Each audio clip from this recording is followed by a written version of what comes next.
Open wounds, what to do? You definitely have to control the bleeding.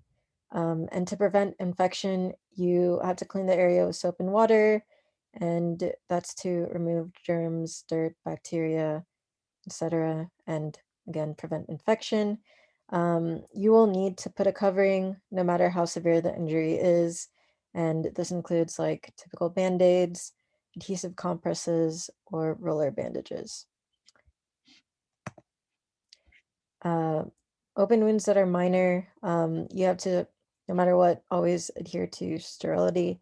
So create a barrier between your hand and the wound by using like gloves or sterile dressing, and then apply pressure to the wound to control the bleeding. Wash the wound in order to avoid infection, and use antibiotic ointment if available, and then cover the wound with a sterile dressing. In the case of a major wound, definitely call 911 as soon as possible.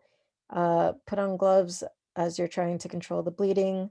You just have to cover the wound with dressing and apply pressure, and keep adding dressings if the blood soaks through.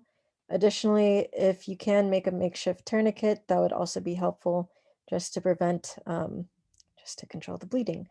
And in the case that you notice signs and symptoms of shock, which include pale, cool, clammy skin, or like a rapid heart rate or pulse, or a weak pulse, weak rapid pulse, definitely what you should do is treat or prepare to treat for shock. So how you do that is you would place a warm blanket on the patient or individual, and you would have them lay down and elevate their legs by at least 6 inches.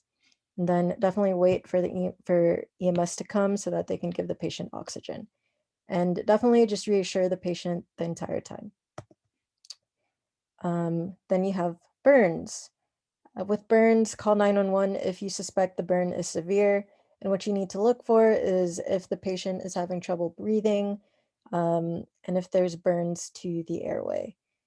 Another area of concern is if the burns are over a large surface area, or if they suffered burns to the head, neck, hands, feet, genitals. Third-degree burns on a young child or senior, definitely. And the different types of burns would be chemical, electrical, and explosion burns. And definitely always check the scene for safety. So what should you do? In the case of a heat burn, cool the burn with cold water and cover the burn loosely with a dressing. And don't use ice or try to clean the burn. This is to prevent damage to the tissue. With chemical burns, just brush off the chemicals, flush the burn with cool running water for at least 20 minutes, and remove contaminated clothing. And with electrical burns, be careful as you approach the patient, and definitely call 911, prepare to treat for shock. And yes, these are the do's and don'ts when treating a burn. And that's pretty much it. So yes, thank you. Thank you.